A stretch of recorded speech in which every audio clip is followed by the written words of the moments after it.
Hello, everyone. I'm glad to see everyone here. And today I hope that we will learn something new and our reviews will help you to improve. And next time when you come to this meeting, you will create something even better. And let's start. In Search of Humans. Okay. In Search of Humans. A silent pandemic is sweeping across the world. Everywhere there is nothing but scarcity, scarcity, and more scarcity. Scarcity of what? Scarcity of humanity, scarcity of friendship, scarcity of selflessness, scarcity of volunteerism, scarcity of empathy, scarcity of love, scarcity of simplicity, honesty, and a listening ear. Yet, some things are overflowing in this world. What is overflowing? The world is overflowing with hungry beasts and expired friendships. It is overflowing with selfishness, with self centeredness. It is overflowing with aggression and hatred. It is overflowing with the crowd of cheaters and imposters. The world, in truth, became devoid of humans long ago. Under the assault of these hungry beasts, the world has become completely devoid of humans. The world has become utterly devoid of feelings. Amidst this cruel reality, true humans could not survive. Thank you.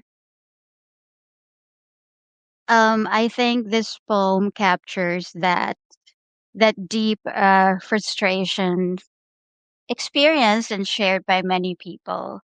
Um, Especially when it comes to relationships. We search for authentic um, relationships or connections, and we search for humans who are empathetic.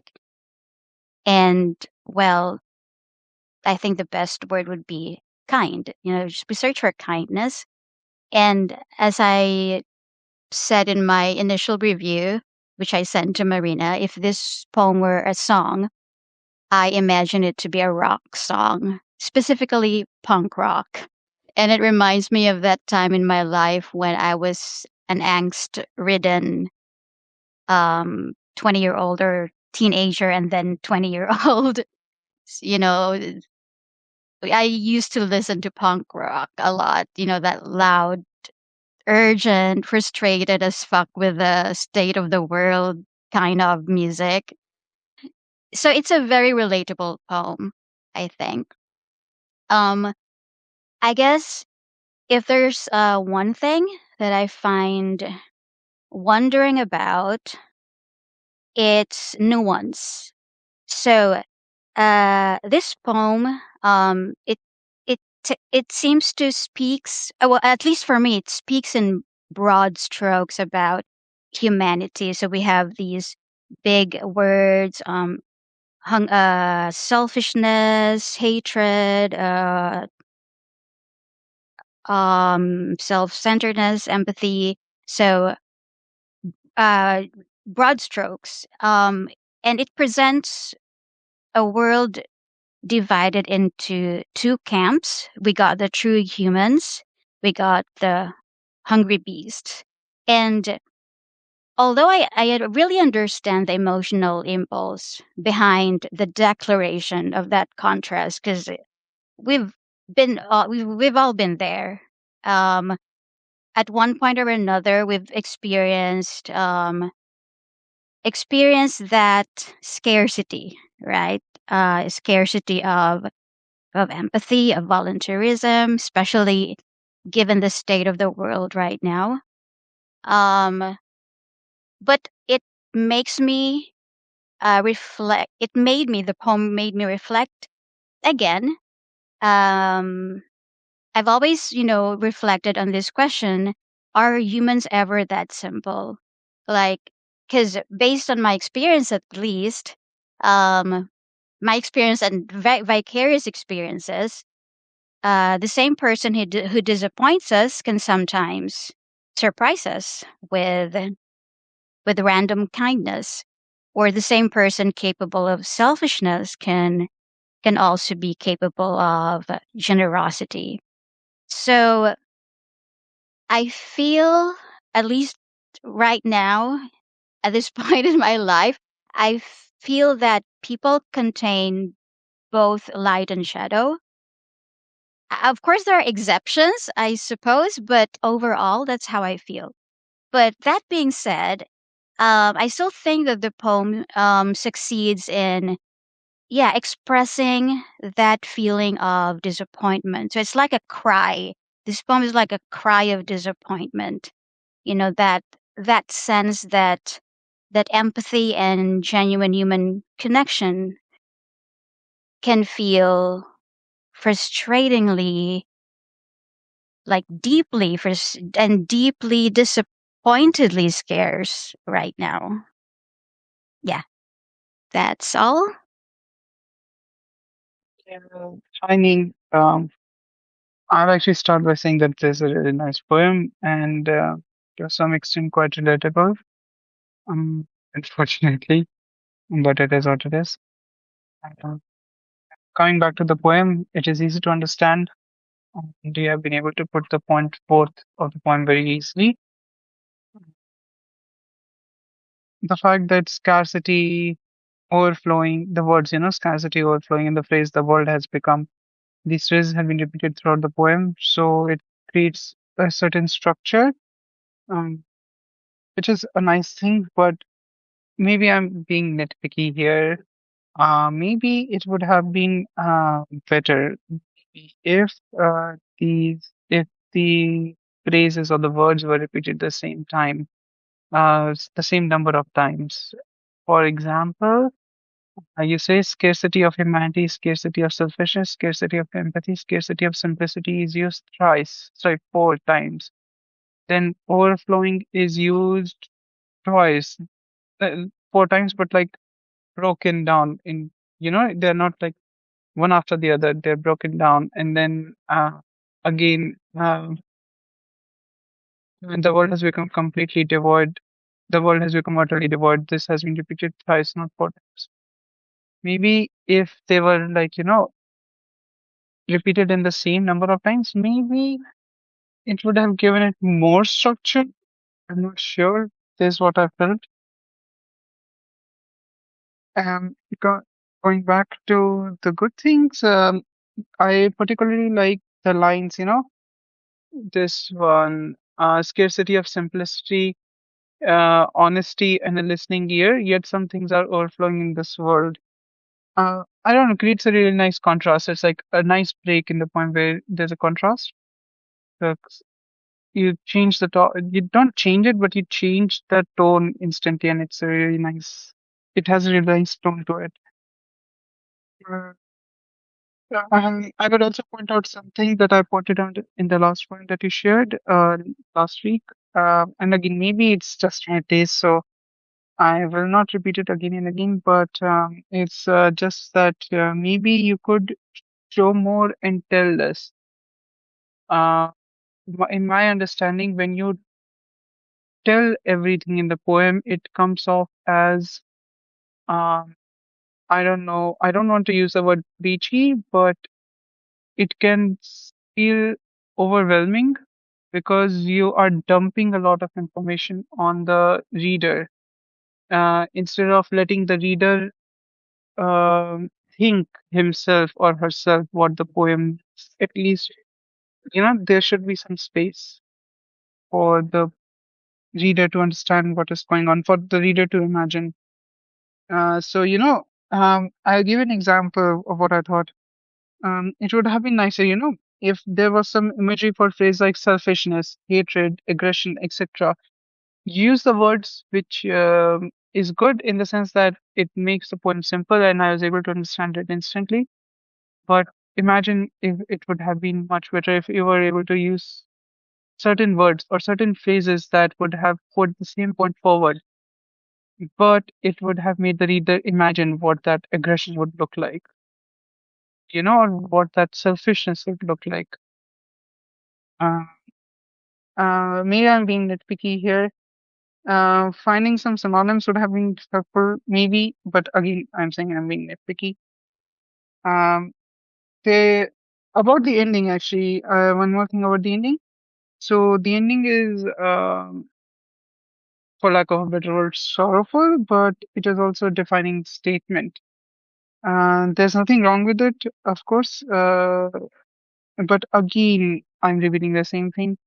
It comes off as you are telling something to the reader instead of showing. True humans could not survive is like a statement. Uh, uh, it is a passionate poem, so I understand its use. But in my experience, not on the base of writing, you guys write much more than me, but on the base of reading poems, it's always nice to end a poem looking forward to something, even though it is sorrowful. You can look forward to sorrowful things, but to end something on a statement, uh, especially in case of poems, is something that I don't know. I don't feel it's the best pathway to go on. Other than that, it's a good poem. I mean, very easy to understand, very not raw, but yeah, as Arya said, the frustration with life is something that is very easily understandable and again puts the point forth very easily. I just think that maybe some refining with certain words, and maybe if you try to show more and tell less, it might have been even better. And that's it. Thank you. Thank you for sharing, though. Um, so, um, I like this poem for its strong message and emotional impact. The last line, amidst this cruel reality, true humans could not survive, hits hard. The contrast between scarcity and overflowing effectively highlights the problem and adds depth to the poem. I also like the imagery in phrases such as hungry beasts and a listening ear. As for weaknesses, I think the use of scarcity and overflowing is somewhat redundant. And I also don't think that the question scarcity of what is necessary. I think you could omit that sentence to avoid redundancy too. Some lines feel a bit too direct. I agree with Dhruv. I think that more showing rather than telling would make the poem even more emotional and impactful. But of course, if you want to keep it this way, you don't need to change anything. Anyway, thank you for sharing. So I'll read my poem. It's called Last Minute Miracles. Her sheets, a tempestuous sea, mock the flat line inside her ribcage. A wild wreckage of objects churned about betrays her private anarchy. Over a weary chair, half-soiled garments collapse in careless heaps, protesting for their right to be worn again like obstinate bad days waiting for last-minute miracles, refusing to end unredeemed in the dead of night. But the blister packs and coffee rings, the pale windowsill, where the birds sometimes perch at dawn, nudge the heavy, lingering shadows back. Brief, fleeting, but enough for another morning. Thank you. So yeah, I mean, first of all, thank you for sharing this poem.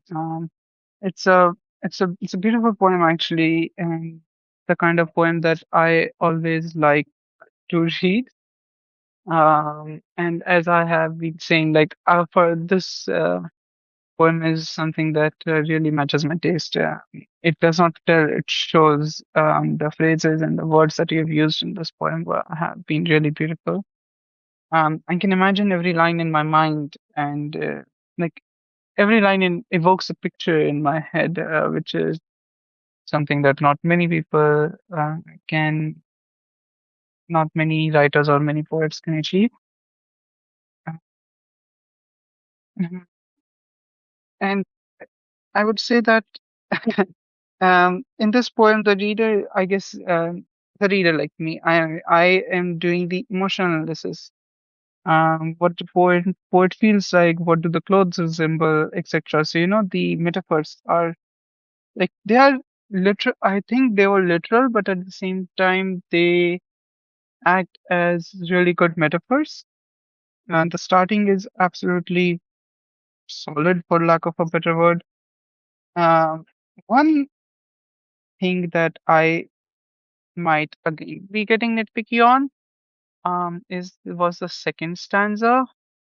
I guess the second stanza has not been okay. I think the second stanza starts from over a weary chair, half soiled garments, right? Maybe if the second stanza was shorter. I don't know. Like, okay, for example, from here, like obstinate bad days, waiting for last minute miracles, refusing to end unredeemed in the dead of the night.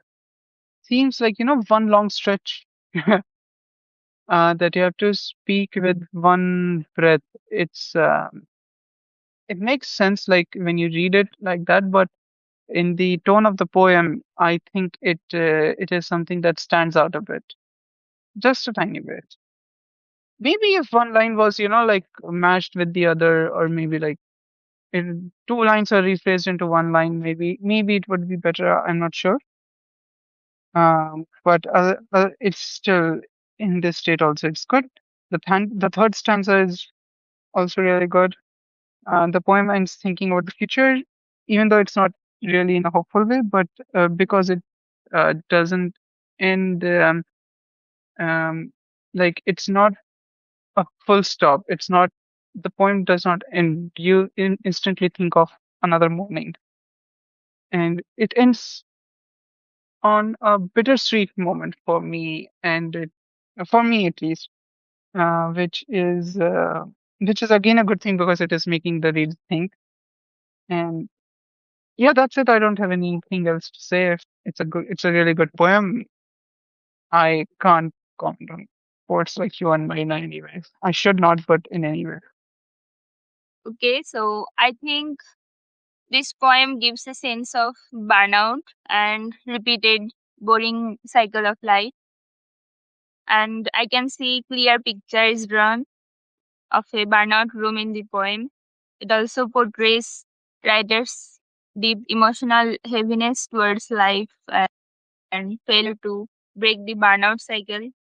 Imagery is powerful and can feel the emotional exhaustion of writer through it. The room is described in a messy and almost ruined way, which clearly reflects the speaker's inner mind.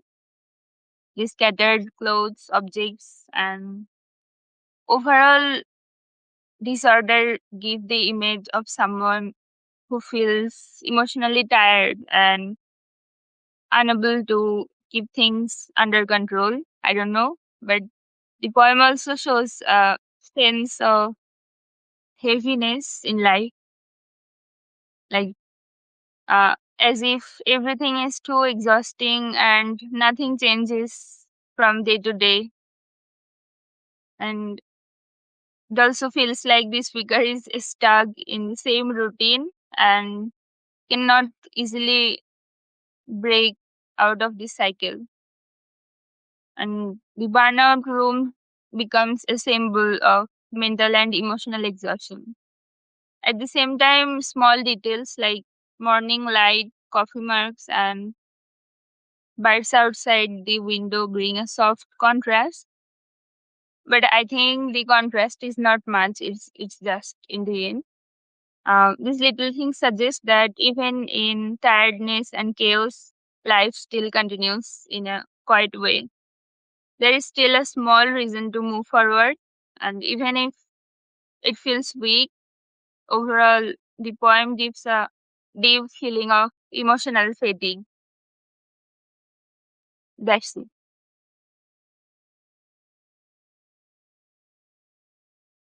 Um, I think my feedback is somewhat similar to Nin's one, but I'll still say a few words. I love the imagery and symbolism in this poem. A tempestuous sea and the flat line inside her ribcage create a sense of conflict from the very beginning. The use of personification, as in garments protesting and her sheet smoke, creates a vivid atmosphere and enhances the emotional impact. I also like the use of alliteration and consonants in phrases such as collapse in careless hips and lives in bad days, which improve the flow of the language. The final stanza is somewhat hopeful. Blister packs, coffee rings, and birds perch at dawn suggest that there is light at the end of the tunnel. So overall, this poem is very vivid, emotional, and hopeful. Thank you.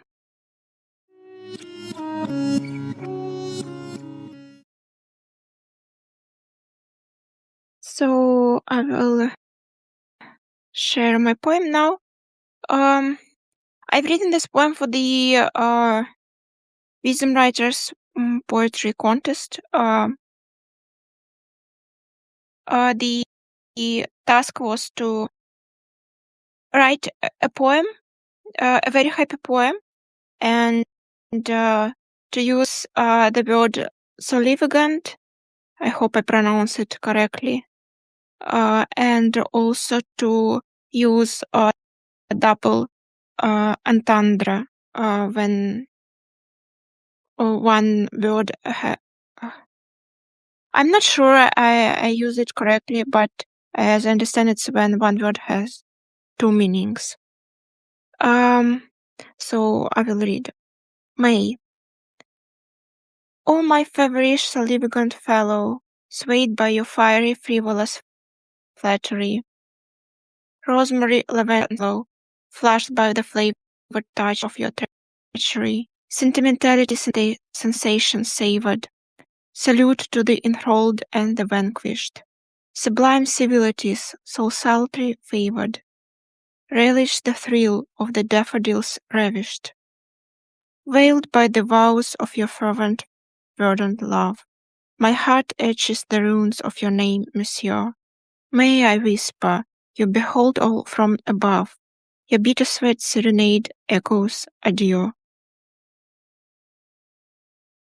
Yeah, thank you, Marina, for the poem. And yeah, hearing that being read aloud, it it feels particularly satisfying because of the musicality of the poem. So yeah, obviously the use of alliteration, which is all over the poem, it gives it that lush,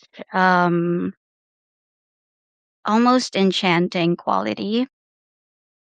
And it feels like the speaker is being carried away by memory. Also, there's desire.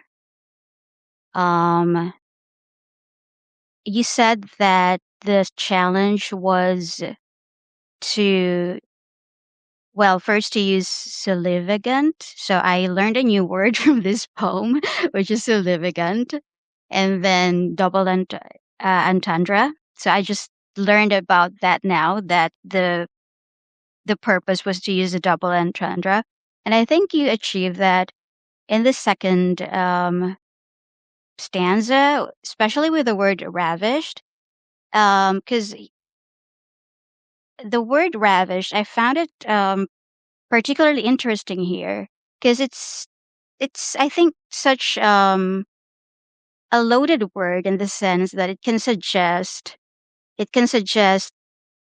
ecstasy or enchantment, but it can also imply violation or harm.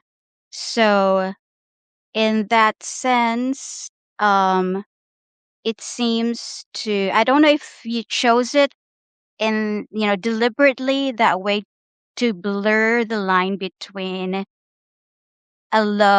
being captivated by a love that is beautiful and also being wounded by that same love. But yeah, I think the double entendre was achieved there. Um, so I like that in the poem there's this thread of beauty, but there's also deception and loss. With the words treachery, vanquished, there's ravished, and finally, how do you pronounce adieu? I don't know if I'm pronouncing it right. So it it gives me the impression that the speaker is, yeah, looking back on a passionate romance, but that romance was also ultimately doomed. So I like how the poem allows those two feelings to coexist. Um, it it resonates. It resonates with me because I've felt that too. Like looking back on a relationship that has both made you feel so alive, but at the same time made you feel so hurt, but you still find yourself looking back on it on certain days. But for me, it's more on the beauty of it already when you look back instead of the betrayal.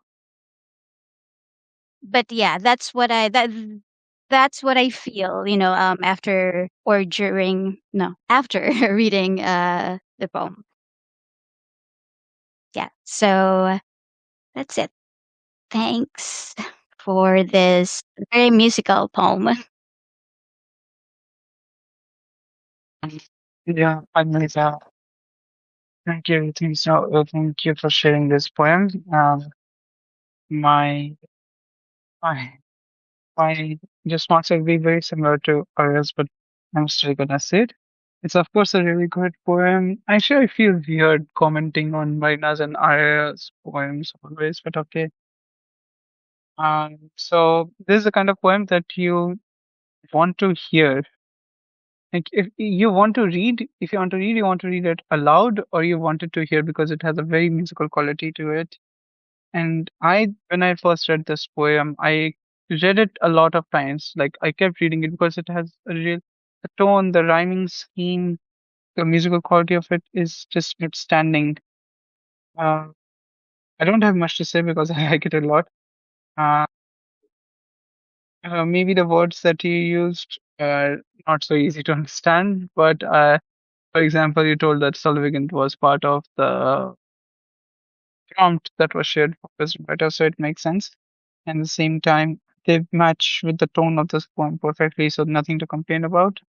Uh, just to throw it out, my favorite line was this sentimentality, sensation savored, salute to the entered and the vanquished. Like such a beautiful tone. Also this line, rosemary lavender scent so mellow, flushed by the favored touch of your treachery. The entire first stanza is like for me is perfect. Not that the other parts are not, but the first stands out. It's just so good.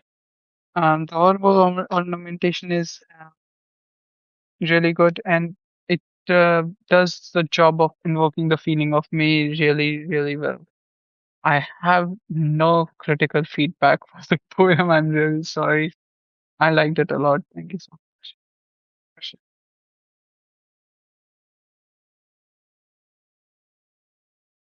Okay, so I think this poem gives a mysterious vibe to me because it's quite complex in emotional way, and it feels like the undergoing emotions are hidden under the beauty of nature.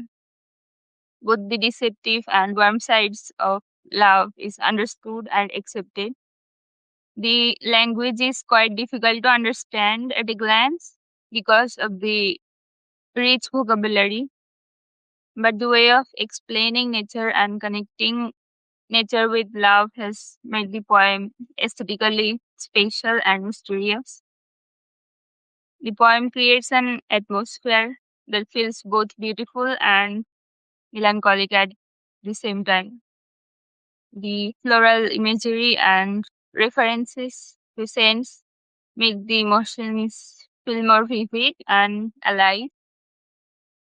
Rather than expressing feelings directly, the poet seems to hide them within descriptions of nature, which adds depth to this poem and allows different interpretations. There is a sense of admiration throughout the poem, but um, it's difficult to understand that it's admiration or just disappointment. I don't know. The contrast between beauty and betrayal is one of the most interesting aspects of this poem. Also, um, this poem the emotions and makes it feel realistic and relatable. Overall, this poem mainly rich in imagery and emotional complexity, and the mysterious way it blends nature with themes of love, memory, and loss. Thank you.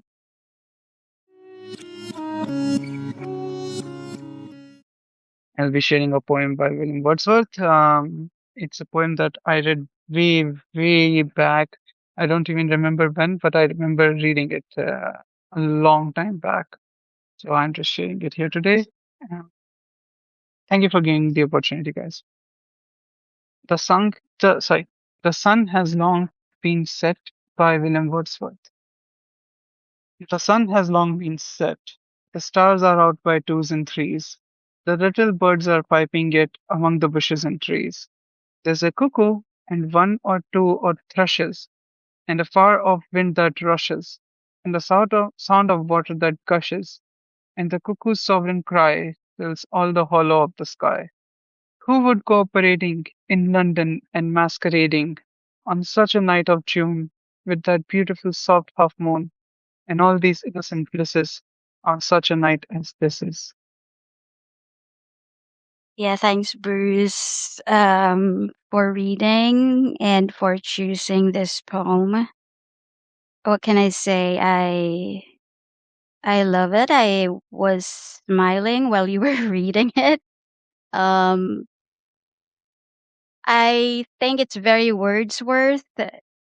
Um, I like, I've always loved how Wordsworth um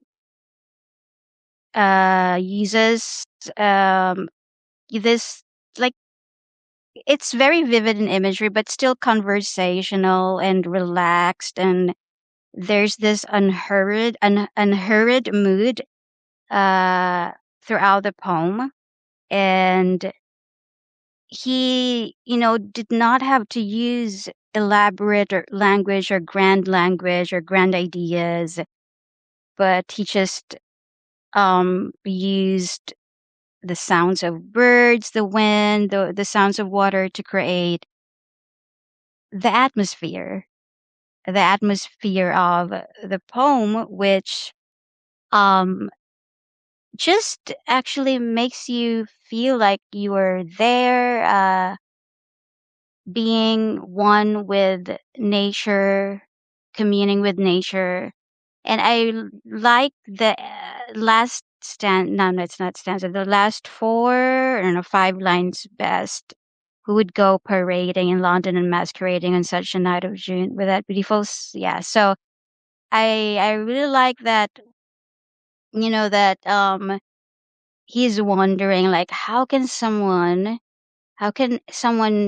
choose something else, like the noise and distraction of the city, over a quiet June evening like this. So it it feels very, in a way, it's romantic, but in a way it's also, it feels very childlike, like a child completely absorbed by the beauty of something, in this case by the beauty of the natural world. So yeah, I like it a lot.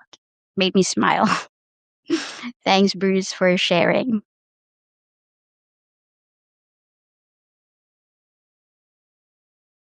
Okay, so I think this poem beautifully explains the beauty of nature and appreciation towards one's native place. The imagery is beautiful and gives a sense of peace, but the main message is appreciating own place rather than trendy places. The poet uses simple, natural sounds like birds singing, wind rushing, water flowing. This creates a peaceful night scene that feels alive and real. The whole atmosphere feels quiet and soothing, as if the reader is standing in the middle of nature and experiencing everything indirectly. The soft half moon and the night sky add even more beauty to this peaceful moment. The poet compares this natural beauty with city like London, suggesting that people often ignore such simple and pure happiness while chasing crowded or fashionable places. In the end, the poem reminds us that real joy and peace can often be found in our own surroundings if we take time to notice them. That's it. Uh, I totally agree with Nin. I'll just add that I really like the imagery and the flow of the words. The use of antithesis, as in go parading and a night of June with a soft half moon, enhances the beauty of the night. The exclamation at the end conveys a sense of wonder and emphasizes the tranquility of the night. I also agree with Arya. I really liked the music quality of this poem. It's very enchanting, very light and magical. So thank you for sharing this poem.